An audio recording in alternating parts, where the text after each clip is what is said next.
Hello pushers, welcome to Pushing Cardboard number 39, return from San Diego. I made another long drive to California, but as always, it was well worth the effort. Most importantly, I managed to do 6 interviews, so I'll be sending them your way shortly. Perhaps some as special episodes, as I don't want to just release them once a month with podcasts for the next 6 months. So I'll start with 2 this episode. A shorter catch-up with Steve Carey, whom I previously spoke to in episode 14. He has a new game out, and just another one just announced, but I'll let him tell you all about it via the interview. And then we'll also hear from Miklos, designer of the legendary Battles of the American Revolution series. And then finally, rather than a game dive this episode, I'll provide a recap of my time in San Diego, and then of course news, incoming games, and whatever else I dig up. This episode of Pushing Cardboard is sponsored by Noble Knight Games. If there's a game you need, they've got it. They are a treasure trove of out-of-print games you've given hope of finding. I encourage you to try them out. And if you do, please use the link found either in the newsletter or on my website. That way I'll get a little kickback and be able to feed my addiction, and then I'll tell you about it, and you can decide if it's time to feed yours. Win-win. News. In the most recent GMT newsletter, one thing really jumped out at me.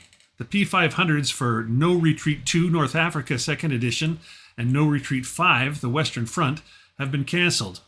I've got no idea if the numbers were just too slow for GMT, or maybe designer Carl Paradis just got tired of waiting for the games to make it through the P500 system. But it immediately begs the question, what happens to the other No Retreat games when GMT runs out of the current stock? Also in the newsletter, news that Bruce Harper of Advanced Third Reich and World of War fame has a new World War I game coming out. Apparently uses the same system as a World at War, but in a simplified fashion. The rulebook is only 40 pages. Worthington Games have a big holiday sale going on. Check the newsletter or the website for a link. To be fair, most publishers probably have some sort of holiday sale right now, so happy shopping. Speaking of sales, OSG also has a sale on, but more interestingly, they're also offering a free PDF guide to all the battles covered in their large Library of Napoleonic Battles line. Again, like everything in the podcast, you can find links in the newsletter or on the website. And speaking of more sales, Noble Knight's fall sale is on now, so it's a great time to use my affiliate link to go shopping. Oh, and speaking of affiliate links, I'm now also an affiliate of the excellent storage solution company Cube for Me. Their trays are the new industry standard. Check them out, and of course, use my affiliate link to get there. There's a Kickstarter for yet another new book related to our hobby. Euro War Games is not about Euros, but rather about war games as seen from a European perspective. It features 17 essays from a variety of European writers. I get so many press releases, I don't have time to talk about them all, but if you're interested, go to the website, and under articles, there's a menu items for both press releases and news. Check them out for anything I've missed talking about today. What's on the table? Well, instead of my normal highlight of what I'm playing, I'll let you listen to the audio from my recap of all the things I played in San Diego. Here it is. I was recently down in San Diego for ST HISCon 2024, and I just want to give you a little recap of what I got up to down there. It's a long drive from here in Calgary all the way down to San Diego. It's 1,600 miles by car, so I got to listen to some good books on tape. I finished Battle of Britain by James Holland, I think it was, which was a fantastic book. I totally recommend it. And got into San Diego, and then that first night, Thursday night, they have a meet and greet down right on the harbor there, a brew pub with an outdoor patio, and we met there, and it was a lovely time. Got to run into a few people that I've met when I've been down doing gaming in California previously, and then but the highlight for me was I was walking by Harold Buchanan at one point, and he said, "Oh, Grant, you should meet Eric," and he introduces me to Eric Lee Smith. My jaw just dropped. I could only barely stammer out "Oh my God, I love your games." I turned into a total fanboy. But anyway, we chatted for a bit, and then people drifted off, and Eric and I sat down, and we actually had a lovely chat for about half an hour or so. And it was great to talk to him and get his take on a lot of things that are going on in the hobby now. He also mentioned that he's working on redoing his sort of masterpiece of the Civil War, just called A Civil War, that was originally published by Victory Games. He's redoing it. I asked him if he had a publisher. He said he's had several offers from publishers, but he's considering publishing it himself. So we'll see where he goes with that. Anyway, hopefully we get to see that in the next year or two. I'd love to see that game with cleaned up, better counters, basically. The map, I mean, they'd redo the map, but the map never bothered me. And he said he's trying to incorporate everything they've learned about the game in the last 30 or 40 years since it's been out. So particularly the thing that bothers people was the way players would take their worst leaders and tuck them away in a corner and never use them. And so he's looking at solutions for that problem and the like. Anyway, so that was the highlight of my Thursday night. Then first thing Friday morning, after a lovely breakfast with Zilla Blitz, my buddy, I headed over to my first day of the convention, and the first thing I had on plan was a game of Blind Swords. This is Shiloh, the first day, the latest game in the Blind Sword series, and I got my copy. Richard and Roger from Revolution were kind enough to bring me this copy because my plan for that morning was I was teaching Alexander and Grant from the Player's Aid how to play Blind Swords. They have a couple of the games, but they hadn't played it yet, and they were eager to play. So we'd arranged it beforehand that I'd teach them to play, and so I'd picked out I'd got a PDF of the scenario book, so I could choose a scenario ahead of time. Picked it out, laid it out, and we played. And Steve Carey, the designer of Shiloh, the first day, sat down with us and pointed out any errors in the rules we had. Although I don't think we really had any errors, just a couple of clarifications. And I played. I can't remember which side I played. I think I played. I don't know. Anyway, the side I played lost. But Grant and Alexander had a great time. They took to the system like ducks to water, and I'm pretty sure you're going to see a bunch of Blind Source content on their channel coming up if you subscribe to them. Anyway, that was a great way to start the convention. Shiloh, the first day. I should mention I because I got this at the convention. I didn't do an unboxing of this, but this is the biggest of the largest of the Blind Swords game so far. It's a 2-map version of this Shiloh battle. I don't think any of the other Blind Swords are 2-mappers, not that I can think of. But they've also provided a bunch of smaller maps that are just sort of chunks of the bigger map. So when you're playing the smaller scenarios, you don't have to get out the big maps. You can just use one of the smaller maps, which is what we did in our play. We played sort of we played the scenario of the Hornet's Nest, which takes place on just a nice sort of, 22, wasn't even a full-size 22 by 32. It was smaller than that. Anyway, but you'll also notice the box is thicker. This is the thickest box I've got yet from the Blind Sword series from them. So there's a lot of goodness in that box. I'd check it out. We had a really good time. Next up, I played more. I played against yet another YouTuber, Mike Zilla Blitz. He and I we both messed around with this game Task Force from VUCA. We both messed around with it solo, but neither one of us had ever had a chance to play it face to face with anyone. So we'd arranged ahead of time that we'd play. We played the midway scenario. It's a 2-day scenario. We just got through. We only had about 4 hours, maybe a little less, and we had to do some setup and a little rules brush up. But we got through the first day, and we had a terrific time. If you want more info about how our game went, I'll be over on Zilla Blitz's channel. You can. We're doing we're gonna do a piece that's just about our experience with Task Force. But suffice it to say, we really enjoyed the hidden, the cat and mouse of trying to find the other task forces, separating them from the dummies, separating the carrier task forces from the capital ship task forces, so that you could find the proper target to attack, and the cycle between your planes from being on a mission to landing to going to reserve and then coming back into ready and being ready to go on another mission. All that was super exciting, super fun, very tense. I sunk the Akagi, then I think he sunk the Hornet or the Enterprise. He sunk one of them and crippled another, and then I crippled another of his. And so we were going to go into the second day sort of both down one carrier and two carriers, really. So it could have gone either way on the second day, but we had a great time and totally recommend this game from VUCA. Then finally, I had a big day on the first day. The third game I played that evening after dinner was... Arabian Struggle from Catastrophe Games. This is a game. This is a really interesting game. If you've played the game, their other game, Judean Hammer, it uses a lot of the same system. Apparently, I hadn't played that, but I loved playing this. This is it's.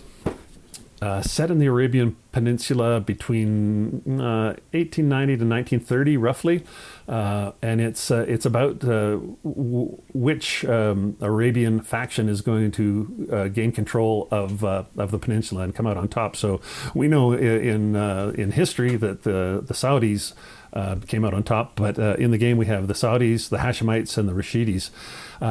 And those are the three-player factions. This is a three-player game. You can play two players, but I think it's probably, I'm pretty sure it's best with three.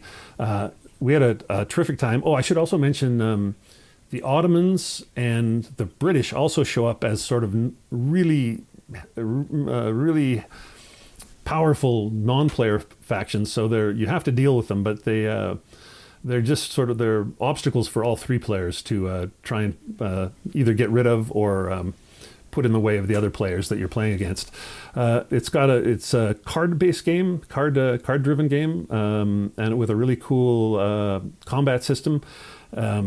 It's all about, I guess it's area domination is kind of what you're looking for in this game. Anyway, I think it's available on the Catastrophe website. I think they've got a deal to have it print and played by Blue Panther in the States. So if you're looking for a copy of this, which I totally recommend you get, that's how it's going to come.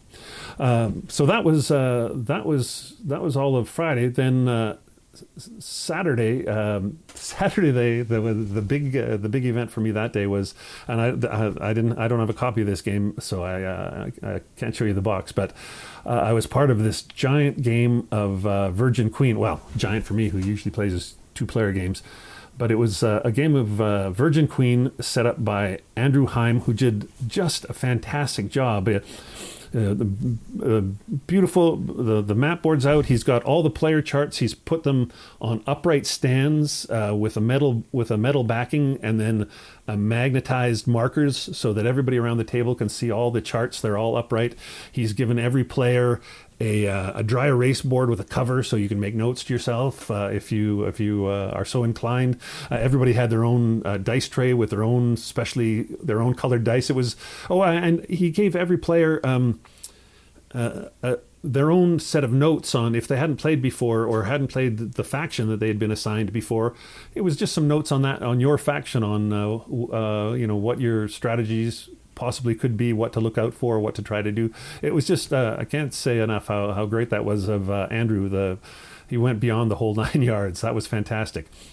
Anyway, that game was it was me and the Alexander and Grant from the Players Aid again, as well as Maura Suckling, the designer and author, and Andrew, and then David Siskin, who's a California gamer that I always see when I go to San Diego or to GMT West, a great gamer who I played 3 games with him on the weekend.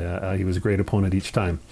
Anyway, that took about 7 hours before Grant from the Players Aid got the auto win just after turn 4, I think it was. Terrific game. I came in second, even though I'd never played before, so I felt pretty good about that. Although I have played Here I Stand, so I wasn't completely in the dark. Anyway, that was my big game for that day. I didn't have anything planned for the evening, so I started tracking down folks that I'd set up to do interviews with, and I got a couple of interviews in the bag, and then called it a day. And then it was Sunday, and first thing Sunday morning I played with David Siskin again, and we played, I don't have the copy of it here, but I do have this one. We played Old School Tactical Volume 4, the Italian campaign, and we used the For the Empire expansion that gives you the New Zealanders and the Canadians. And David was kind enough to let me play the Canadians in a scenario against his Germans. And he's a longtime player of that system. I had only messed around with it solo, like so many things. So it was great to have my first face-to-face game with that, and we had a terrific time. I think I diced him a bit. My Canadians ended up winning, but it was a really fun scenario, and it was fun to play that system. I'm a big ASLer, so it was nice to play a tactical World War II system that was lighter without being so light that it was no fun. This really hit a sweet spot. It was great. Did that. I can't remember what I did next. That's crazy, but I did manage to get 4 more interviews in the can. That was probably what I did for most of the rest of the day. So I've got at this point I've got 6 interviews in the can that you'll be seeing either or hearing on the podcast, or I'll put them out on YouTube fairly quickly. I don't want them to last that long or stay in the can that long, so you'll see them soon. And then finally it was Monday, and I had one more great game lined up. I had met Christina Carl at the previous San Diego HistCon. We'd met online already, but on BGG, but we played Bayonets and Tomahawks last time, and this time we were both interested in 1812, Napoleon's Fateful March.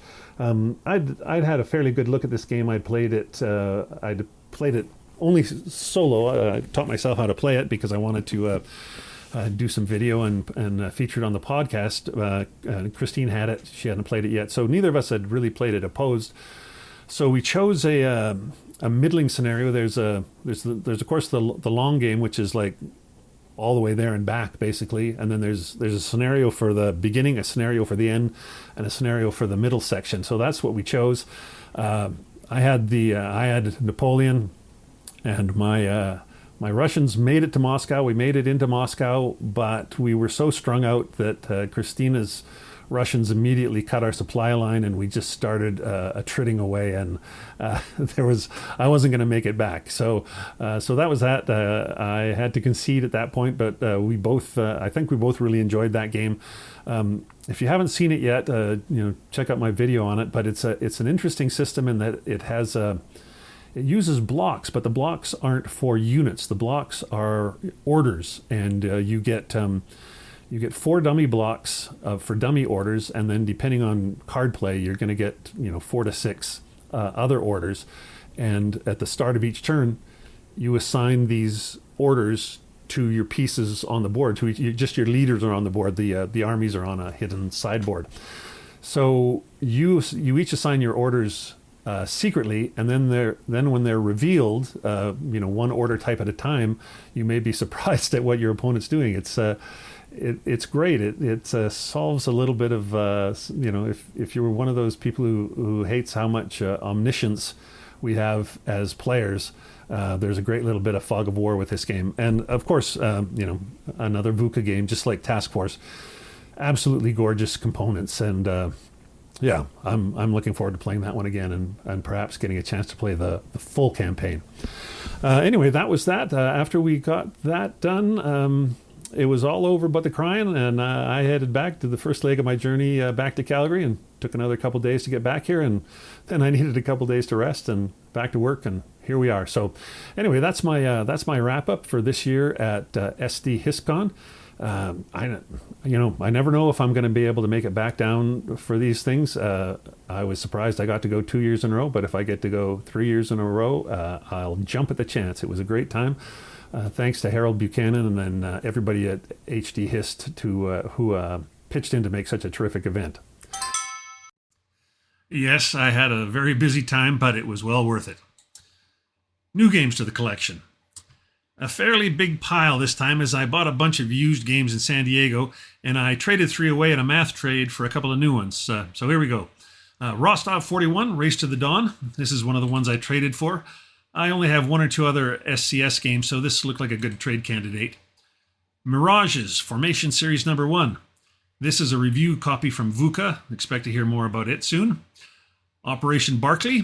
This was a pre-order. It's by Morris Suckling and is a very clever game about espionage and deception in World War II. Resist. I ordered this at the same time as Operation Barclay. I don't own any of David Thompson's solo games, and I thought it was time I rectified that. Asia Engulfed and GMT's The Battle for North Africa, War in the Desert, 1940-42. These were a couple of the used games I bought in San Diego. The American Civil War, Blue and Gray 2, 4 Civil War battles, and Blue and Gray 1, 4 Civil War battles, and Road to Richmond, the Peninsula Campaign. This was a set of 4 old SPI quads that I bought used in San Diego. Shiloh, The First Day. The copy Revolution gave me that so that I could play with the players' aids guys at San Diego HISCON and teach them all about blind swords. And then finally, Silver Bayonet, Terrible Swift Sword, and Vietnam 1965 to 1975. The 3 more used games all bought in San Diego. So given that so many of these were secondhand, the cash outlay was minimal compared to buying them new. I don't feel too bad. Okay. Longtime listeners will recall my previous interview with Steve Carey. He just released A Greater Victory, his blind swords game on South Mountain, and if I recall correctly, he teased us by letting us know what he was working on next. That turned out to be Shiloh, The First Day, which has just been released. I'll let Steve tell you all about it and also let you know what he's working on next. I'm broadcasting here from San Diego HISCON, and I'm here with Steve Carey. How you doing, Steve? Doing great. Having a fabulous convention. We spoke maybe a year and a half ago. Last time I talked to you for Pushing Cardboard, A Greater Victory was just out, and I did a lot of coverage on that game. I loved it, as all my listeners know. And Shiloh, The First Day, was like, you were just kind of letting me know that was the next game you were gonna, it was sort of almost under wraps still. But now it's out. Now it's finally out. Everybody's got it. What was the journey like from there to here to, it's not that long ago. You got that game designed and out the door in 18 months. Does that sound right? 2 years. 2 years. That's right, because I talked to you not here. I talked to you at GMT West. That's right. Correct. 2 years, yeah. Yeah. It's been an interesting journey when a designer finishes a game, and A Greater Victory, which is the Battle of South Mountain, took a year. You typically would like to take a break and, go on the vacation and do some things, but when you have passion for a subject like I do, I immediately started working on Shiloh even before A Greater Victory was released. So you start doing research, and I kind of have an unusual way, Grant, that I do research. I call it research barrage after rolling barrage in World War I. Typically, I like to have 5 sources. That's my minimum. And I'll read the source in all 5 books, and I'll immediately go to the computer and I'll take that knowledge and enter that into the rules, enter that into my historical notes. And as I go along at portions of the battle, the time and the day, I incorporate all those things. So I had started doing that before A Greater Victory came out. I already had the beginnings, but Revolution was unsure if we were going to do a big game like Shiloh. Right, Shiloh's a 2-mapper, right? It's like it's the biggest blind swords game that they put out so far, I think. 2 full maps, yeah. Full maps, yeah. Herman Luttman's excellent Thunder in the Ozarks, which is Pea Ridge, has 2 half maps. Right. These are 2 full maps, but they're only used in the 7th scenario. The other 6 scenarios are 1 map or less. And there's small, like, dedicated maps, isn't there? Is it, or no, yeah, that's right. There's small dedicated maps, so you don't even have to use one full map for some of the smaller scenarios. Exactly. I talked to my publisher, Revolution Games, and one of the scenarios has an 8.5 by 11 map. You can set it up on your computer desk and go through a few turns. You can also fight the hornet's nest on half the map. I have. Yeah. And I thought that was a really great way. It's not the first time that a publisher's ever issued small maps like that. VUCA did that with their big game Knock Paris, 1914. Same thing with their task force game. Yeah, wonderful. Yeah. So thankfully, the publisher went the extra mile, and we tried to accommodate both veterans and new players because we felt that Shiloh, as a big name battle, would attract new players. Even though Shiloh is a complexity above the typical blind swords game. To just back up a minute, what drew you to Shiloh as the next one after you did South Mountain? I have a passion for the battle. And the games that I had played on Shiloh, starting out with Richard Berg's Bloody April, going back more than 4 decades, which had a lot of bookkeeping in it, that wasn't quite for me. So I had a particular vision, as I do for any of my games. And I want to meet that vision the way I perceive, whether rightly or wrongly, I perceive that the battle could be portrayed.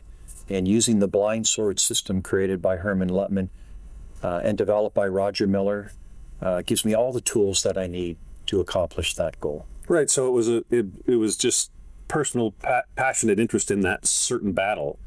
And that's how we got Shiloh. But Shiloh's got some interesting problems, like the way that battle starts with the big surprise. Like that must have been something you really had to think through how you were going to model that. You're absolutely correct, because the whole Battle of Shiloh hinges on that opening attack. If the Confederate attack is an abysmal failure, it's basically game over. So we carefully crafted with some special rules. We introduced a new order for the Union, the fallback order. And as a designer, Grant, it's tough because you want to balance history versus player agency and options, what I call give the players decision trees. So we spent a lot of time on that. There's the 2 small scenarios. Against Prentiss is one, against Sherman is the second. And then we combine both of those scenarios. So if you don't have the time to play a full day battle, you could still resolve the full opening Confederate attack in a reasonable half a day or less. Right, and you could have the fun of that surprise attack. Right. But I played yesterday. I played the Hornet's Nest, and that's like everybody's on top of each other, and it's like a knife fight in a phone booth. That's what a 1 foot by 2 foot map about. Yep. Fits on the table as well. A little bit of room for maneuver on the flanks, as I found to my peril. Yeah. But that's a meaty scenario. But you could probably play that in 4 hours, 5 hours, or something. Exactly, and that's a battle scenario. And historically, the Hornet's Nest was a meat grinder. There were a lot of troops being fed in and out. So we took the main portion of the Hornet's Nest, gave it that smaller map, and it's probably one of the most well-known portions of the battle. Shiloh has so many things going on. It's not just the struggle for Pittsburgh Landing. There are so many other things happening. And when we get to the first day of Gettysburg, again, it's been a learning experience for me. It's not just Heath versus Buford. There are a whole plethora of other things that we could model. Well, let's talk about that. That's now that we've got Shiloh out and it's selling, and I hope it's selling well. I wish you all the best. Yeah. But then it's no sooner out the door than you've announced that you're doing Gettysburg also the first day. That's going to be this is your thing now. You're doing big battles, but just the first day. I like it, and I got to tell you, I took only 2 days off after we finished Shiloh, and the bug hit me again. I had people asking me about it, and that's when I started. I actually hadn't prepped the first day, so I bought a bunch of books off of Amazon, and I was lucky because I found a book by Dr. David Martin who is a game designer. He designed for West End. He did a Gettysburg game. And he wrote a fantastic book, First Day of Gettysburg. And not only is it a historical book, which we all enjoy reading, he writes from a game designer's point of view. So he gave me maps of positions where the troops were. He gave me things that I relied on heavily in designing the game. Now, his book is almost 30 years old, but as a designer, it went from A to Z for me. It was just a marvel, and I highly recommend it. Fantastic. So it's the first day. So we have the Buford standing, and Heath comes, and then I imagine we have. It's again. You're gonna. You haven't made any decisions about all this, but I imagine you got it's chunked out into scenarios, and then the whole thing can be done the first day, right? It's like, how many scenarios do you imagine you're going to have? What are the actions? 4. There's 4. So obviously the opening is going to be one. The classic engagement of Heath versus Buford, short scenario. It's only 6 turns long, but there's very few troops on the board, so you can actually play that game in a couple hours. Right. Yeah. And then what's the Then we have the afternoon battle, where basically the morning battle was repeated, and an all-out Confederate attack about 2:30, and that's simultaneous with Early's Rhodes assault coming through Oak Ridge and then coming down north of Gettysburg. So that's the other scenario. And then we have the full day campaign, which actually we were managed to play in about a day and a half, which is pretty good for a 22-turn game. Yeah. And will Gettysburg also be 2 full maps, or what's the full map size? 1 map. What map? Yeah, we're back to 1. And the other scenarios, all 3 of them play on a half a map. Oh, fantastic. So you've just announced it. You've obviously been working on it for a bit. Are we looking at like about a year, you think, till you're going to be ready to put out? I mean, play testing and all that, God willing, it all goes well, but is that sort of your timeline? Yeah, and the play testing and the development is extremely thorough. So what we do in the alpha stage is I design the game, and then I have a group of play testers, Texas, a couple here in California, and we put the game through the paces. We just want to make sure that it's not broken. Most of this play is solitaire, even though I did play some scenarios with a local gamer. And you're just making sure that things are accurate. You don't list a brigade coming on at 3 o'clock and then list it coming on at 2:30 also. So we cleaned up all those little things. Then we put the game through a bunch of testing, about 30 play tests over the 4 scenarios. And then we debuted the game at GMT. And we have it here too. Revolution's been working hard. They had 8 play tests in the 2 weeks, and then 2 yesterday and 1 today. So we're over 40 play tests. So we're doing our best to deliver a game that is quality, fun, solitaire friendly, and playable in a reasonable time. And is Roger Miller your developer for this then? He's my developer and taskmaster, as the whips in my back. Just think of Ben-Hur and the drum beating and the whip and the rowers. So I have those lashes, but they're well deserved, and it's just part of the process. Last time I ran into you at a convention, and you were still playtesting Shiloh, and I overheard Roger giving you some notes, and it's like, yep, Roger's like, he tells it like it is. So that's good. That's what you want, right? Absolutely. And, I have to realize when I design a game that I probably know the game better than anybody else. I mean, let's just assume that that's true because I designed the game. So when other people start getting involved, they're going to have different perspectives and they're going to have different views. And I have to respect those views. Now, I will lobby and I will push for the things that I feel are really important, but there's other tangential things that may not be as important. And of course, the developer, what's one of their main functions is streamline the game. The old adage of a designer is not what to put in, but it's what to keep out. Absolutely. Every good designer that I talk to for this show, that's the key, the thing that they all come back to. It's like, I think it was John Butterfield said, if a game's not working, I have to figure out what to pull out. That's how you solve problems, is pulling out, and that gives us better games too, right? It does, but I'm also a really big history guy, so I do not like to script games. If something needs to be handled to prevent someone from ruining a game. We have 150, 160 years hindsight. We have an omnipotent view overlooking the battlefield. I like to give players agency and have those decision trees as long as they're reasonable without history. So, for example, in the Gettysburg game that started yesterday, the campaign game, instead of launching Heath and Davis forward, the Confederate player decided to hold back, which is what the orders really, what Heath had. Don't start an engagement. Right. But he thought it was just federal militia. We can handle those so easily. And that's how the battle started.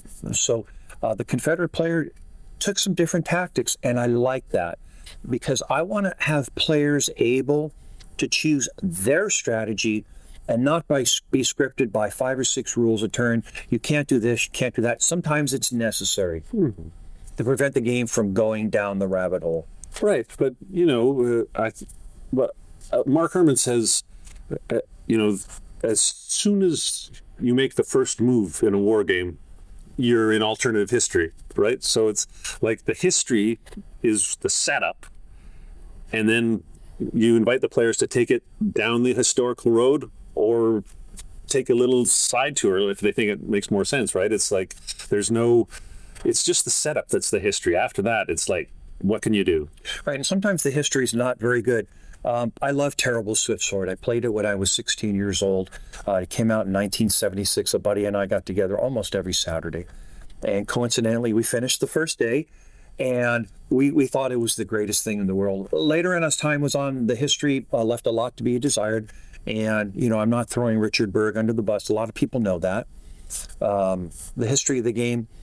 Because what war gamers tend to do is you get a set of forces, and what do you do with those forces? I call it the magnet effect. People just go together, right? But Heath really didn't have that luxury. So in Gettysburg, for example, his 2 brigades of Archer and Davis are fine. If he wants to bring in Pettigrew, which is his Beck's brigade, and in every other Gettysburg game, Pettigrew comes on, and the morning battle really is what the afternoon battle was. So if Heath had violated his orders, he would have taken a risk to do that. And we cause you to do a risk as the Confederate commander. And how do we do that? When you pass a roll, you just don't get to move Pettigrew. You've got to roll again. And if you fail, you just lost that activation. So you're going to take a risk. Huge risk. But Pettigrew's your most powerful formation. So you're going to be juggling, wow, I really need to give that activation to somebody else, but I'm tempted to bring it here. It's that big risk, big reward thing. Right. So that would be an example of trying to meet history, but also giving the players agency. Yeah, that's fantastic. That's we want, it starts at the historical, but we also expect that even if we can go off the rails or whatever, but we also expect, hey, it's also got to be there's got to be, the historical outcome has to be possible. A game that starts with the history and then doesn't give you a chance to actually do what actually happened drives you crazy. It does. And that would be back on the designer and the developer for incentivizing the player to take these ahistorical approaches as the better way to win the game. So I like to keep the game on historical rails. I like to offer those victory conditions, but that doesn't mean you have to go directly down the pike. Mm-hmm. And you can do a flanking maneuver. You can do something with your artillery, try to set up a grand battery. It takes time. You're giving the player agency. Try to coordinate your reinforcements maybe a little better. And that's what I like to do. Let the player decide within historical parameters and luck how the battle turns out. So we're probably going to see this game in about a year. You've given yourself like a day off between the last 2 and this one. Do you plan to take some time off after this one, or do you have another one already up your sleeve? Like you've gone whole hog on being addicted to this blind sword system as your current favorite way to design. It's like binge watching your favorite TV show. I've been binge watched The Expanse with my son. What a fabulous, science fiction. So it's the same way designing. I'm kind of binging, and I'm really not playing any other games. Right. I still buy games, I still get games, but as far as playing, Blind Swords to me is my favorite system. So we should have this out July of 2025 is what we're hoping. Yeah. the battle was July 1st through the 3rd. It's in pretty good shape. After that, tentatively, I have with Jeff Grossman, who is the designer of Cuba Libre, the terrific coin game from GMT. Jeff and I have started a co-op game on Prairie Grove. There's really not much out there, and it's the part of the trilogy of Pea Ridge, which Herman did at Thunder in the Ozarks. Jeff's fantastic game, Grand Havoc, Perryville. Highly recommend that game. Totally love it. I'm halfway through my first play of it. We're playing PBEM because it works great, PBEM. And yeah, I'm just totally loving that game. Isn't it awesome? Yeah. And I was a playtester on that. And I told Revolution, wow, this is just phenomenal. Yeah, it's great. So Jeff is an academic researcher, a quote librarian, and he has access to sources that I don't on the Battle of Prairie Grove. There's a few good books out there, but they don't give me the data I needed like Dr. Martin's book did for Gettysburg. So Jeff, being an accomplished designer and being able to provide the research, we're going to put that out and complete that trilogy. And co-designing it, but it's still like a blue versus gray. It's still a blind swords game. Yeah, it's a pure blind swords game. Right. Yeah, fantastic. Well, it's been great to catch up with you. Is there anything you else want to let the listeners know before I let you go? No, it's just been a lot of fun, and I'm very happy being retired to have this hobby sanctuary. As everybody knows, there's a lot of things going on in the world. And, today we lost Mark Ruggiero, who is a legend in the hobby as an ambassador of the hobby. And I also learned today one of my best friends lost his house in the fire in Ventura. He lost everything. So it kind of puts things in perspective. The people, the games. This is a wonderful hobby. And we don't need to infight. We don't need to question or bicker. This is our sanctuary. And I absolutely love it. And I just want to thank everybody for listening and following the podcast, for buying the games. It's all part of the synergy that we have with the hobby, and it keeps me going. I love it. I couldn't agree more. Thanks again, Steve. It's been great talking to you again. It's always great to see you, Grant. Thank you. It's always great to run into Steve when I make it down to California. On top of his own design work, he's just a terrific ambassador for our hobby. Next up, I spoke with another legendary designer. Mark Miklos is the creator and designer or co-designer of every game in JMT's Battle of the American Revolution series. And an avid historian, as well as a teacher and designer, his energy and enthusiasm for all things pertaining to the Revolution are contagious. Hello and welcome from San Diego. I'm here at HistCon and I'm speaking with Mark Miklos, the designer of the legendary series Battles of the American Revolution. How are you, Mark? Doing great. Little hoarse, but doing great. Yeah, you've been doing a ton of demos and you've got like the big map with the big Yeah, we brought the 6 foot by 8 foot Battle of Savannah. We just played that earlier today, 6 hours, three players. And you did some play testing for your next volume? Yeah, we play test. Yesterday was play test day. We got some play tests in for volume 11 in my series, if you can imagine that. Right. Volume 11, the Battle of Green Spring. Right. And then Friday was kind of open BOAR gaming. Just bring your favorite BOAR game. If you need help from me on rules or whatever, I'll help you out. I mean, I had another thing to do, so I wasn't there, but I went by and I was like, Eric Lee Smith is there playing Germantown. It's That's like, right. Yeah. It's like, When I saw him at the mixer, he said, some relative of his, he believes, fought there, and he reminded me that many years ago, when Germantown was being developed, there was a name, a misspelling of a name on the map, and he reminded me that he reached out to us to get the name corrected, and we talked about how we had used period maps, but they were from the 19th, not 18th century, and so right. And so it was great to see him, and it was great to have him play with us. He's such a legend, and I love his work too. Yeah, me too. I met him at the opening mixer, and it was just like somebody said, "This is Eric Lee Smith," and my jaw dropped. I was like, "I love your games." It was great. And he said he's doing another volume at long last of Across 5 Aprils. Yeah, and he said he's thinking of republishing the original Civil War. Oh, the Civil War. Yeah. Oh, how about that? That's kind of cool. But we're not here to talk about him. We're here to talk about you. Okay. We look like we're maybe roughly the same age. I'm not sure. It doesn't really matter. But I've been a wargamer for 40-some years. I'm guessing you've probably been in the hobby sort of similarly long. Yeah, let's see. I could probably do the arithmetic if my brain's not too fried.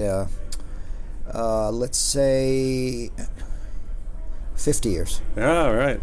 I'm getting there. I'll be up about 50 years in about 3 or 4 years. I was fortunate, and the reason I was fortunate to have a friend in high school who had the original Gettysburg by Avalon Hill that had square spaces, not hexagons. Yeah, the very first. And he had it. He showed it to me. I thought, man, that's cool. And then when I went off to college, my roommate was already a gamer. And we were both history majors, so that was the end of it.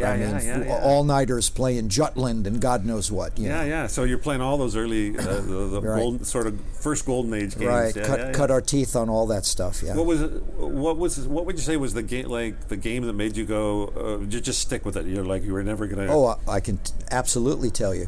1776. Of course. You could have put money on that and gone home a rich man. Yeah, I could have. Yeah. Well, I wondered if it might have been something earlier than that. But that game came out in what, 73 or 74 or something. I don't remember, but we played the heck out of it. Yeah. Well, that totally makes sense. So you played through college and all that, and you were a history major. Are you a historian? Is that? Well, I don't earn my living that way, other than on the side with designing games. Right. But yes, I have 2 degrees, and I would call myself a historian. But as life unfolds, it is a journey, and you end up. Very few of us end up where we started out to be. Totally so agree. You take opportunities and you flow along and you learn and you grow and so on. So although I taught for a while, I did go into business eventually. Right. Interestingly, though, speaking of history, I started a business as an entrepreneur in Charleston, South Carolina, and it was historic tours and it was a historic tour and transportation service. And so I would conduct historical tours around Charleston, or then as my company grew, others would work for me, and we would do that. And so I've always found some way, Grant, to stay connected with my ultimate passion, which is history, all history, but certainly the Revolution. And I've done that no matter what else I've been doing to earn a living and raise a family. Yeah, absolutely. Yeah. I've been my degree is in fine arts. Been a stage actor my whole life, like 35 years. But I'm always doing something else to pay the bills. But things. That's the way it works. Exactly as you said. You go around and you take what life gives you. Right. That's right. So. You've always been interested in the American Revolution. When did you get the idea that you thought maybe you'd try your hand at designing then? So I was on the Saratoga battlefield in 1995. And it was my first time there. I've been now several times, of course, but it was my first time there. And I found myself standing at the Boot Monument. Do you know what the Boot Monument is? No, I don't.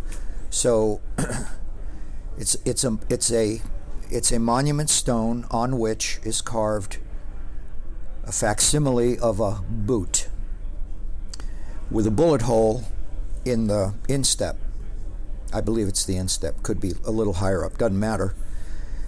And it's inscribed to the most gallant soldier of the Revolution, unnamed. And it was put there by the troops who served under Benedict Arnold, because Benedict Arnold won the Battle of Saratoga, not Horatio Gates. And of course, they couldn't name him because of his subsequent treason. I think if people who aren't into the history, they don't realize what a great He was general. he was the greatest tactician we had, and with all due respect to Nathaniel Greene. And I would argue that if it weren't for his treason, he would be remembered second only to Washington in our panoply of our creation mythology. You know? Right. Yeah. I totally agree. So I was overcome, and it was like an epiphany. Now, I was a gamer, long in the tooth, and like any gamer, yourself included, I bet, you play in a hobby long enough and you start thinking to yourself, if I had designed this thing, whatever it is you're playing, I might have done this rule differently. I might have done, and then some of us get in the habit of like house rules. Well, when I play or my buddies play, we're going to do this way, regardless of what the rule says. So that's kind of rattling around the back of my mind. Been playing a long time. I started thinking about how I might do rules differently. There I was, and I was inspired because, again, the teacher in me, right? It's like I need to convey to the gaming community and beyond the actual value that Benedict Arnold brought to the revolution. Alfred Thayer Mahan credits him with saving the American Revolution on 2 occasions. Two victories that they lost. Well, Valcour Island was a defeat, but it delayed the British invasion of 1776 down the Champlain and Hudson. So although he lost his fleet, first of all, he had to build a fleet where none existed. And then he fought the fleet, and he lost the fleet. But in doing all of that, he stopped the British, and they went back to Canada. Right. And then the second time was Saratoga, and at Saratoga, and because of that victory, that brought the French in, as most people know, and it was the French it was French intervention that guaranteed us our independence. Without it, I don't think so. Right. So anyway, so there I was, and I was looking at that monument, and I was feeling my history oats, and I was feeling the passion and the need to do something. And coincidentally, it was a point in my career, my working career, where I had time, because you don't always have time. Yeah. And I said, I've been gaming a long time. I've thought about a design. I didn't know what. I just thought, or house rules. If I'm going to do anything at all, now's the time. Now's the time, and here's the subject. Because if you think back to those days, the American Revolution was a very marginal, very peripheral subject. Oh, in the 90s, yeah, absolutely. Very peripheral. Yeah. And I committed myself. I made the original core design, the Battle of Saratoga, the core rules. It took me 2 years. And then by 97, I started shopping around my prototype. And Grant, I got a lot of polite rejections, just like Colonel Sanders, right? Yeah, right. Yeah. But I said, you got to persevere. It's the story of a million great novelists too, right? That's right. No, you're right. Yeah. And I had already made the acquaintance of Andy Lewis by going to what was originally called Avalon Con, the forerunner of WBC. Yeah. And DawnCon, and we call it DawnCon. That's right. Then, yeah. And so I met Andy there, and I knew that he had a connection to GMT, and so in '97. I went to the con and I took it, my prototype, and I said, hey, Andy, would you take a look at this? And we played about 4 turns, and he said, I think GMT might be interested in seeing this. It's got low rules overhead. It's playable in a short amount of time. We're all getting older. People work for a living, raising families, whatever. We can't commit like in college to all-nighters and stuff. We need to be able to play a good game in a rather short amount of time. And this has highly nuanced.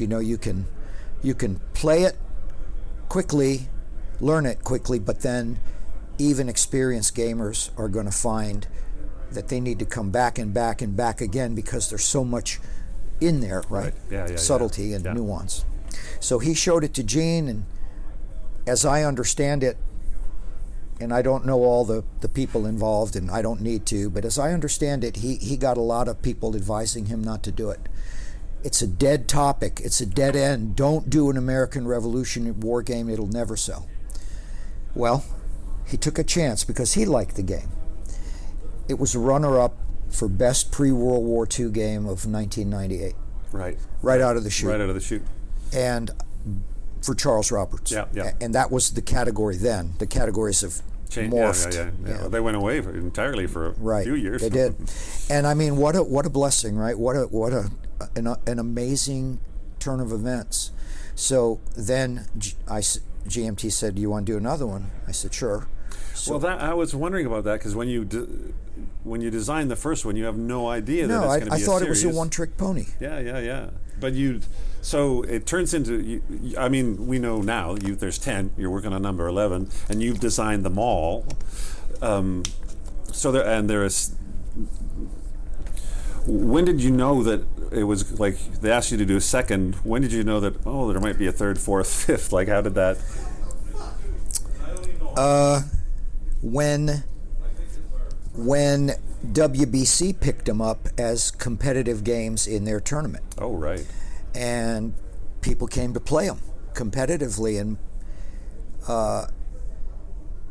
I'm fortunate to say that Battles of the American Revolution, from a single volume through now 10, has been a mainstay in the what WBC calls their century lineup. 100 games that make the cut and are invited back, and we've made the cut for 26 years. And does the volume that gets the particular game that gets played change every year, or? Yeah, so it does, because since it's a series, my approach has been to offer a series, and so heat number 1 might be the Battle of Saratoga. Heat number 2 might be the Battle of Eutaw Springs. Heat number 3 might be the Battle of Monmouth. And most of my games have short scenarios as well as full campaigns, and so of course you've got a scheduling thing there and whatnot. So you find the right mix, the right amount of time a game will take to be played, the approachability, how long it's been in print. I wouldn't want a game to come out this week and 2 weeks from now there's a tournament and I'm going to use it. That's unfair. Yeah. So you take all that into consideration. You map out your ladder, and it's. You play heats, win, lose, or draw, and at the end of the heats, you take the top 8 players into a direct elimination quarterfinal, then a semifinal, then a final. Right, yeah. And that's how it works. And they're area rated. I totally. I'm a Canadian. I'm this kid up in Canada. No, maybe one other wargamer, but I got my area membership back in like 1977. It was like, this sounds like something I should do, right? Yeah. It's like. So I guess it was around the 3rd volume, and we were being played at WBC, and Gene was happy for me to keep designing. I mean, why? Nothing succeeds like success. Yeah. So I kept after it, and funny story about that. Volume 9 was finished. GMT had it in the art department. That was the Battle of Rhode Island, and I was working on White Plains, which was number 10, and. It was up at PresCon, and I think it was a semifinal round. 2 guys were playing, and several of us were watching and talking. And somebody said, "Hey, Mark, how many of these are you going to do?" And some while back, when I realized I had a series on my hand, I asked myself that question. Right. And I for no other reason than because it was a round number, I thought to myself, I'll do 10 if I last that long. I'll do 10 because 10 is a round number. 10 is a statement number. 10 looks good on a book. 10 of anything looks good on a bookshelf. And I have 2 boys. I felt like if they could then say about their father that he designed these 10 things on the bookshelf, I mean, it's a bit of a legacy, right? Yeah. So my answer was, well, I'm going to do 10. And I know it sounds like hyperbole, but I'm as true as the day is long. 3 or 4 folks in unison rose up and said, "You you can't just do 10. There were 13 colonies. That was totally on my mind. And I thought, at first it was a ha-ha moment, and then I thought, there's some brilliance there, because a marketing strategy makes sense. How can you do a series of the American Revolution and not have 13 volumes? Yeah, absolutely. So my new goal is 13. So we have 11 coming out. You got 2 more to go. 2 more to go. So you realize after 3 at least that it's going to be a series. Have you?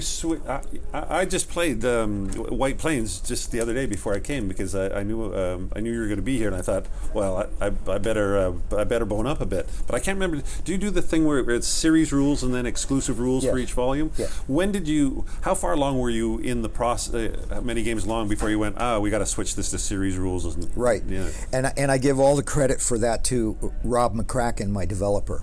I've worked with several developers through the 26 years, but ever since volume 7, I've been with Rob. And so that's now, we're talking the last 6-7 years, whatever it's been. And he pointed out the fact that we really don't need to regurgitate core rules in a single book, because players who are accumulating your series and know the series know the core rules and can jump straight into a de minimis exclusive rule book, 6 pages, whatnot, and boom, you're there. And for those who are picking up a game for the very first time, then here's your core rule book. It's cover to cover 14, but it's really more like 11 to 12 pages of rules, and then the additional, be it 6, 8, or 10 pages of exclusive rules. Right. And then I always have the historical essay, designer's notes, all of that good stuff. Order of battle, all of that stuff. The way you do it is the way I. If there's going to be series rules and exclusive rules, I always appreciate it when the exclusive rules aren't longer than the series rules. Then I just go, oh, well, it should just all be in the same book. But it's, Now, in White Plains, since you mentioned White Plains, there you are going to find an exclusive rules that is longer than the core series rule book. White Plains, to date, I'm knocking on wood here, to date, White Plains is what I would call my magnum opus. It's everything I have in me, and it's not the game you would pick up to play if you've never played a BOAR game. But if you are comfortable playing BOAR games, it gives you the most fulfilling experience when you play the full campaign. It's 42. Is it 42 turns? It's 3. It's 1, 2. It's 3 full days of 1-hour turns, not counting night. Yeah. So, or 4 days. So there's a lot in there. There's a lot going on, and the British Army is arriving, and Washington has gotten there first and has dug in. But there's a lot going on at White Plains. So in that case, the exclusive rule book is a bit longer. I didn't recall it as that. It didn't strike me the wrong way. So and half of that book, if you just pick it up and look at it in profile and say, boy, that's thick, half of that truly is order of battle, design notes, historical essay, map notes, all the fluff and feathers that some people are that I like providing and some people are interested in. Yeah, I love reading all that stuff too. So it's not as daunting as it appears, but it is longer than your typical exclusive rulebook. I have to say, playing that opening, you really get the feeling like as the redcoats are coming up those roads, those kind of two angles, two parallel roads. Yeah, and it's just in your mind, like you can just picture it, and there's the colonials just like looking at you as you're coming up that road. I hope you withdrew that forward colonial line and didn't stand there and take it on the chin. Yes, as soon as possible. Yes. Yeah. And you notice I give you, when you move for the first time with that forward delaying force, you get a +2 movement. Yeah, you get a little extra. Yeah. And you can skedaddle out of there. There's I don't know what it is like. It's the count. Like the map is beautiful. That's a gorgeous map. And credit to Charlie Kibler. Yeah. I again, over the years, I've worked with superb artists, including Mark Simonich, who does magnificent work too, and Rick Barber, who did Saratoga, my very first Mac. But lately, down the stretch, last several games, it's been Charlie, and we have a great working relation, and I love his touch. I think the palette he provides and the renderings he does suck you right in. Yeah, I agree. And I do the prototype maps, right? So all the research is there, and I do my best to give Charlie something that is easily conveyed by him to a finished product. Speaking of White Plains and Charlie, I'll give him this credit as well. So I have, wherever I can find it, I like to put the names of the different homesteads and farms and things as you see. Yeah.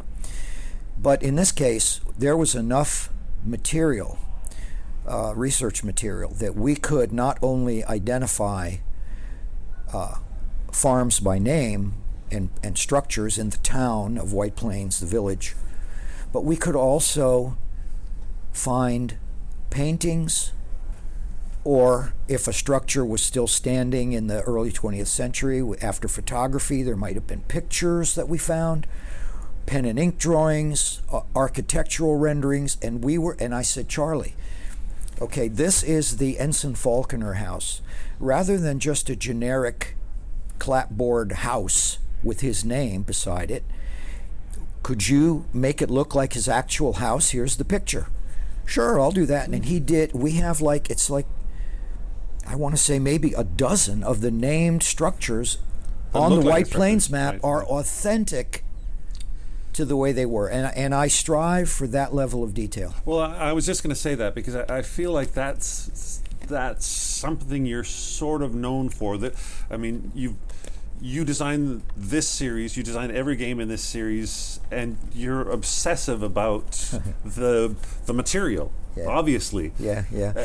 Can I tell one on myself? Oh, absolutely. Yeah. I'm the butt of good-natured jokes because I discovered, the British are in red coats. Okay, fine, and I give them their correct trim color. So the collar and cuffs and turnbacks might be yellow or green or black or red or buff. But in this particular case, I discovered that the 2nd Fraser's Highlanders, the 71st Regiment, they weren't in a red coat; they were in a scarlet coat, and so I reissued the counters. Changing nothing but the color of the coat to get it right, Grant. and I've been the butt of good-natured fun ever since. And the changes from red to scarlet, which is, not a huge change. But noticeable. Noticeable on the counter. Truly, the scarlet is deeper and richer, and it's a bolder color than red. Yeah. So, and can I, for the record, correct the record, I have had collaborative designers. It would be disingenuous to say that I have designed every single thing. So Pensacola and Oriskany were both designed by Don Hanley, collaboratively with me, and Germantown was designed by Bill Madison, collaborative with me. But when you consider that in the 10 volumes we're offering 12 battles and 26 scenarios, I certainly have done the lion's share. Well, and those collaborators, were they longtime players or players you knew before they decided to? Well, Don Hanley, who did Pensacola and Oriskany, is the guy I roomed with in college who had been the gamer, and I would cite him as my godfather of gaming. Right. Okay, so he was perfect. And he too he's a PhD, and retired from as the dean of the College of Strategic Studies at the U.S. Defense Intelligence University. Or I may be, Don, if you're listening, I may have gotten that wrong. I apologize, but it's a long bunch of credentials there. So he's he's written several books as well. He's a bona fide historian in his own right and every step of the way. The other collaborator was a gamer who just happened to have an abiding interest, loved my series, had an abiding interest in Germantown, did the research, and then we worked together to build it. Right, to make it so it fits into your series. Right. and Right. and the when you're looking at the game, I mean, we talked about your obsession with detail.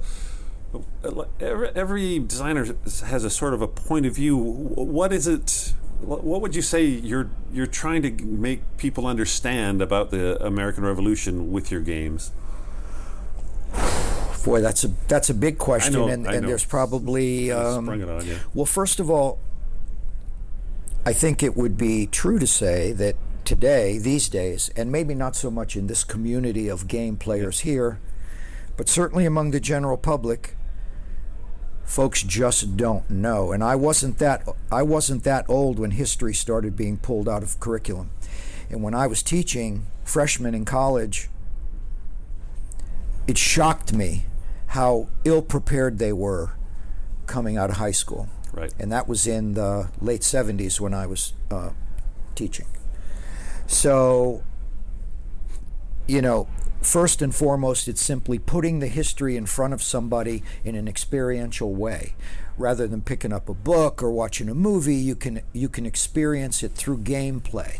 Second, of course, I want it to be absolutely accurate so that, for example, Benedict Arnold can be seen as earning credit where credit was due at Saratoga. Wow, this leader is the best leader on the battlefield, and whenever I commit him in a battle on the board, he's going to most of the time do really well, right. and that sort of thing. So I didn't know Benedict Arnold I thought he was the traitor, so let's get it right. First of all, let's just teach history again. Then let's get the history right, and then beyond that, we want good play balance, because history is history, but if the game is lopsided, you'll play it once, maybe twice. You'll say, well, now I know what happened, but it's a broken game. I know the other player can't win. I'll put it back on my shelf, and then I'm with you. so play balance. Yeah, we have to always remember these are games. Right. And right. So you got to strive for that sweet spot. That's important to me. Replayability, right? Variability of play. And my system, you've heard the saying, your listeners have heard the saying, no plan survives first contact. Exactly, yeah. You are not omnipotent, okay? Looking down from heaven on this battlefield, and everything is going to be precisely mathematically the way you want it to be. There has to be the random regimental colonel who advances when you didn't want him to, or runs when you asked him to stay. I don't have an I go, you go system. There's initiative, so you don't know who's going to go next. And the criticality of a double move at precisely the right moment can make or break Absolutely. A battlefield. Yeah.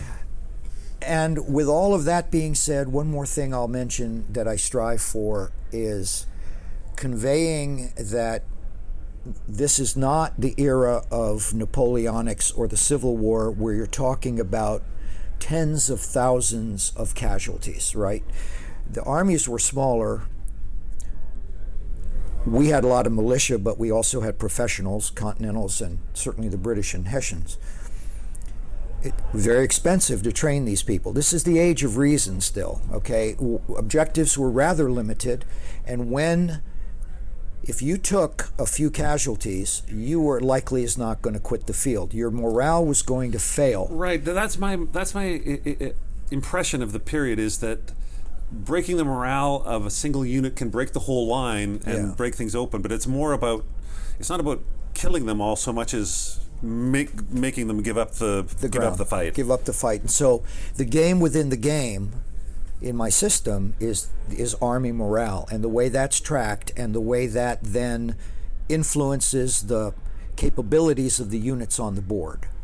And you start in high morale, you can become fatigued, you can eventually become wavering, and if you fall all the way to demoralized, you have surrendered the game, you've quit the field. Bunker Hill was bloody. Savannah, that we played today, was bloody. They were perhaps the two most sanguine battles when you look at casualties as a percentage of troops engaged. Most battles were not. You're not going to have mountains of casualties in the eliminated box. You're going to have a lot of retreats and disruptions, the occasional step loss, but the whole time you've got one eye on the morale track. Right. And what's happening on the battlefield tactically is one thing. And I played a game on Friday with a guy who was learning the system. And in order for him to learn the system, I let him make a couple of, mistakes, if you want to call them mistakes. Well, I wanted to put speed bumps out in front of you. Yes, you put speed bumps out in front of me, and you did slow me down, but look at what the cost was. Right. I gobbled all those guys up, and your morale went to pot. Right. Yeah. And now I'm gaining momentum, and I'm getting initiative every turn, and you have no more offensive capability. Basically the battle's over. Right. So conveying to the player that this is an era where morale was the critical element over just bloodletting. Right. And I mean, we've talked about Benedict Arnold and a little bit on Washington or Green, but it seems leadership is fairly key here as well. Sure. Leaders led from the front in most cases. Washington his horse had to be grabbed by the bridle, and he had to be pulled away by his staff and aides at Kips Bay. Because he wanted to go forward? Well, he was going forward, whacking the fleeing militia with the flat of his sword.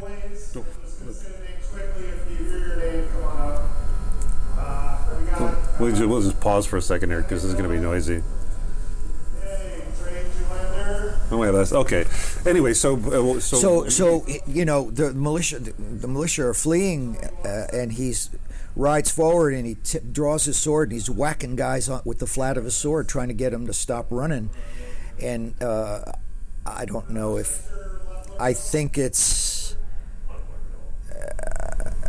I don't know if it's a direct quote, but and the jury is mixed on this, but I think it's fair to say he said something like, "Are these the men with whom I am to defend America?" He also went forward at Princeton, right up in the front, and led from. But certainly the brigadiers and some of the major generals led from the front. So of course you're gonna want that leader up there because he's going to affect the ability to get some die roll modifiers, but also the ability to select a broader range of tactical options. But there's risk reward because if the leader goes down, then you're losing army morale, you're losing the ability to subsequently influence the troops in those ways. And so you got to use them, but you got to be careful how you use them. And right, you got to make that calculation of the risk reward. Yep. And the series has been going 10 games, and you've had we had that first tri-pack that was where they remade 3 of them and put 3 in a box, which was great. Talk about a terrific value. I think I read there's going to be another tri-pack. Is that right? It's already made P500, and great. in fact the entirety of the redo is finished. And I just was sharing this with the Players Aid boys. The Players Aid guys. Yeah. There are 2 playtesters in Australia who have like a week to 10 more days left. They're on the clock. They're doing a final playtest of Oriskany, which is one of the games in the tri-pack. It's Germantown, Monmouth, and Newtown. And Newtown has a B-side, which is Oriskany. Right. And so 4 battles. Three published volumes in one, but 4 battles. Such a great deal. Oh no, terrific deal, and it's going to be we went down to the skeleton on that one and built it back up as a bona fide, legitimate, brand new game. Original map or redone map or the map has a little bit of tweaking, but you'd recognize it as the original map. But instead of 1 scenario, there are now 4. The whole notion of the British being concerned about their Indian allies leaving is now reflected in a mechanism called Indian will, and it's tracked separately from Army morale. Yeah, yeah. And you got to keep one eye on that as the British player. You don't want your Indian allies to skedaddle if you can help it. There's an Indian superintendent that helps with that, helps keep them in play if he can. One of the scenarios has Benedict Arnold coming with a relief column to raise the siege at Fort Stanwix. So that's Don Hanley. That was his original game, and he's working on the redo. And we're done, except a final play test by two guys in Australia. Right. And so we're ready to send that to GMT, to the art department. I'm going back a little bit about what we were talking about before, and how interested you. We were talking about the designer's notes and the historical notes. I mean, that's stuff that's just like I'm a moth to a flame on that stuff. That I get the feeling that must also be kind of part of what really turns you on about publishing these things too, because you get to say so much in the game, and then you also get to say, look, in case you didn't get it, this is what happened. This is it right here. Yeah. And some people like to read those first if they don't know the battle, and then play the game. Some people play the game, then read them and say, oh, I should have maybe thought about doing this differently. But of course, the beauty of playing these games is history. We alter history, that we strive to, right? We want, you play a Civil War game, you're the South Confederate player, you want to win, you don't want to lose the war. So but you're right. I it's probably a little vain on my part, but yes, I want to put the effort into those essays. And I don't think it's vanity at all. I think it's part of what a great designer does. Well, thank you. Thank you for saying that. But I do. I take a lot of pride in those. And I hope people like you also read them. Well, there's also always like stuff that you can't put in the game that's just like a bit of color. Like, a certain leader might be a +2, and that's on the counter. But then in those notes, it's like, this is what he did, and like, that's why he's, Can I give you a perfect example of that? So in White Plains, if you look very closely, you'll see that the New York artillery that's named Hamilton, the name is in italics. No other name in the entire counter mix, and that's a big game, is in italics. So why is that? So you go to the design notes, and they're alphabetical, so you find Alexander Hamilton. And what you learn there is that no first-hand accounts have him on the battlefield, including John Hazlitt, commander of the Delaware Blues, who was given initial command of Chatterton Hill by Washington and was later superseded by a brigade commander who arrived later. But Hazlitt's memoirs are excruciatingly detailed about everything, including the fact that he personally put shoulder to wheel and helped push one of the two guns in this battery to the top of the hill. Now, if Alexander Hamilton had been there, he would have been mentioned. You think Hazlitt would have mentioned it? And no record of the period mentions him. The first mention of Hamilton having been there was in a biography of Hamilton written by, wait for it, his son, some 30 years later, who was seeking, of course, to glorify his father, and rightly so, for many legitimate reasons. So, I put the name in italics to draw your attention that something's different here. Let me check the notes. And in the notes I say, it's here. I named him. I named this artillery battery Hamilton as a conversation starter. But here's what history tells us. Right. we can't say for sure that he was there. And of course, White Plains was published in 23.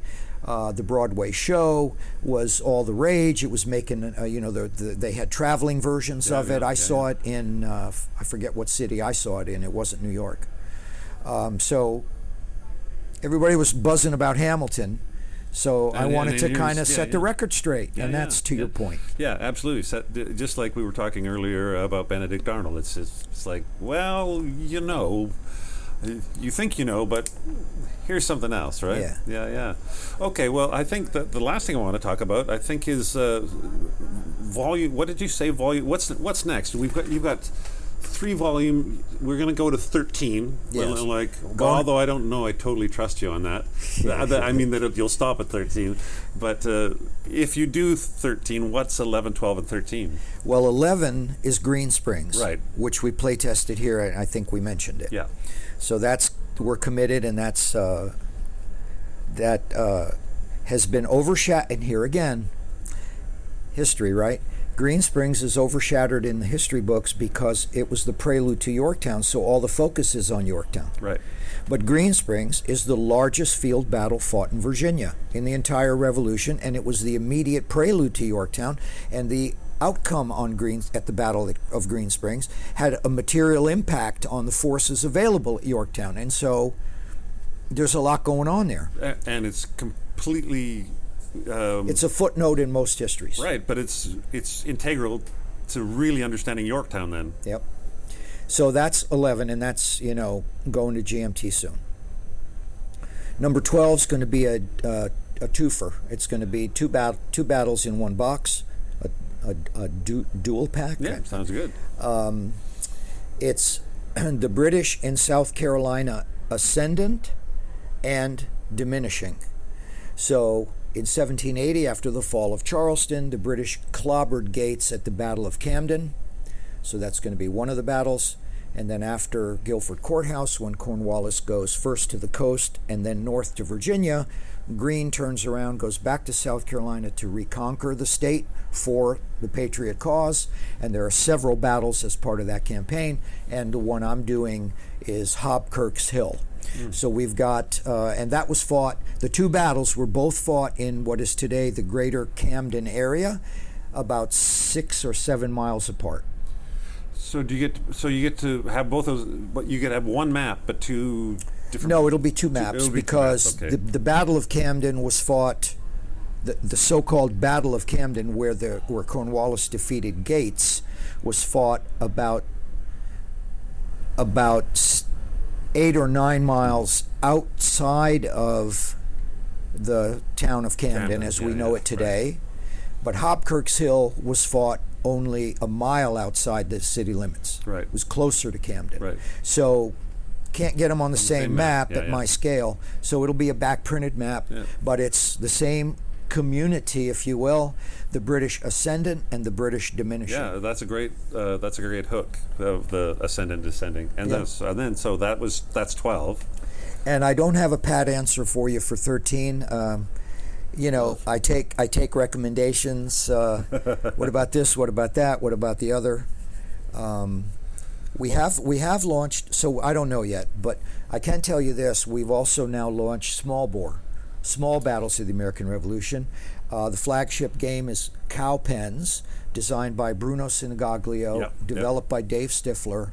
I kind of have like an I'm like the overlord of the project, like Voco does with the coin games. Yeah. And want to make sure it conforms, Yeah. But the scale's been dropped from 200 yards per hex to 25, from 100 men per strength point to 12. And so now you have ranged musketry, because in my scale, musket fire has to be abstracted into what I call close combat, because effective range of a musket was 80. Right, yeah. And my hexes are 200. So musketry is part of close combat, which would include bayonets and all that stuff. Whereas in small bore, you'll be able to fire musketry, so there's going to be a lot more fire combat action and fire combat casualties. Right, and then if you close, then Yeah. you Yeah. have the melee or the close combat. Yeah. The British want to close because they have bayonets. The Americans want to keep the British at bay because they have rifles right. without bayonets. And that's the first volume in that series, and then we can sort of expect that maybe There are 4 other battles in the queue already with other designers. Oh, great. Wanting to just get on the bandwagon, which is so flattering. I love it. Yeah. Well, I think that's the healthy way to think about it too. Is that it's like it is, because it is flattering. Bennington and Hubbardton, both part of they were fought in Vermont, what is today Vermont. Both part of the Saratoga campaign. They're being designed by Curtis Fyock. He lives in upstate New York. Then Harlem Heights is going to be designed by John Foskett. I'm not quite sure where John lives, but it's somewhere up north, New York or Connecticut, maybe. I'm not sure. And then Cooch's Bridge, which is the only battle fought in Delaware, is being designed by my series developer, Rob McCracken. Right. So we have a queue already in place for small bore. That'll percolate right along. We've got Tri-Pack 2 on the verge of going to art. We've got Volume 11 in bore going to art. Cowpens is going to art. And then, of course, GMT has so many games so I can't speak to when anything will. They just get into the queue and they get in the queue. Yeah. So small bore's going. Bore will maybe end at 13 volumes. I'm going with the maybe because I can see the enthusiasm you still have for it. Thinking about the small bore, the way you pick, the way we pick the battles for small bore is there smaller engagements as well? Right. The smallest battle I have in my series is Utah Springs. Again, part of Green's reconquest of South Carolina. 2,200 on each side. A lot of 1 and 2 strength units. A few bigger ones on the British side, but a lot of low counter density, but it still works at my scale. Anything smaller than that, in terms of troops engaged, I can't do it at my scale. Right. So those battles would qualify for the small bore treatment. Right. At your scale, it'd be just too few counters. Yeah, people said, why don't you ever do Trenton? Okay, fine. The Germans, the Hessians have three counters. The Americans have 4 counters. Go have fun, play a game. Yeah, exactly. So we'll see that come out in bore, perhaps. Maybe small bore. Yeah, small bore. Yeah, sorry. Trenton, Princeton, probably if it were to happen. Well, that's all the stuff about bore. Do you get time, or do you still have interest in playing other games, particularly like anything other people might be doing about the American Revolution? I try to play every Rev War game I can get my hands on to see how other designers treat the same subject matter. It's always, illustrative and informative. And there's good designers out there. And different systems, card-driven, point-to-point, blocks, all the new whatever. things, And it's all good. And at RevCon, which is part of PresCon, I run a week-long tournament of all Revolutionary War games. So, for example, Maurice Suckling's Freeman's Farm, 1777. Academy Games, 1775 Rebellion. That's more beer and pretzels, but it's fun. It's fun. I've played that a lot. Clash of Arms. Just a minute. What I meant to say was Command in Colors Tricorn. That's my, out of all the Command in Compass Colors game. Compass games. But out of all the, I've played all the Commands and Colors just out of interest. That's my favorite. Yeah, it's good. And it goes back to that thing you were talking about earlier about morale. That Tricorn is the only one in the series where you really don't want to retreat because you have to take a rally check any unit that retreats, and if they fail, they break. You've broken your line. Yeah. Most of the other games, you retreat, you move back up. It's no big deal. But I love that series. So I do that, but I probably like most folks, I play World War II games. I play not so many anymore. Mm-hmm. I really am a pre-mechanized guy, right? Yeah. But I cut my teeth on World War II games. I play Civil War games. I enjoy those. Yeah. I enjoy those a lot, but for me, when I gravitated to the Revolution, I just found such a wealth of stuff there that, not to say there isn't in the Civil War, to be sure, but after all, it was the founding of the nation. So, and it's also less mind. Like there's a million books and games on the Civil War compared to the Revolutionary War. That's right. And so there's more stuff to dig at and get at and go like, hey, have you seen this? Yeah, and I also enjoy Napoleonics games too. So on the point you just made, and I maybe this would be a good place to stop, but when I decided to do Saratoga and I told you when that was in the calendar, we agreed there was very little out there. The old 1776 was still around. GDW had a game on Guilford Courthouse. There might have been some other that I'm... I think strategy. I have a Guilford Courthouse game from Strategy and Tactics. Okay. A magazine game Sure. way back then. Sure. But there really wasn't much. And again, GMT, there were a bunch of naysayers. Well, I'm not saying it was my stuff. But what I will say is that commencing with the success of BOAR, you have seen, I would argue, a renaissance of interest in the Revolution, and now every publisher has designers doing Rev War games. Yeah, I can totally think of a bunch in my mind right now. And how much of a role BOAR played, how much is coincidence, who knows? It's hard to say. But I'm proud to have been on the front edge of that ramp anyway. Right. Yeah. So, well, the next couple years are 250th. Yeah, that's got to be that. You must be just like of course quivering with this excitement. Of course, and people who shall remain nameless are talking about what can be done, what should be done, what's practical. I would say to the gaming community, particularly to those who have an interest in Rev War games, shame on us if we don't do something. Right. And so something will be done. And what that looks like, it's still too preliminary. But we realize we're on the clock. And, hopefully in our small way, we can be among the many who are going to recognize that time on the calendar.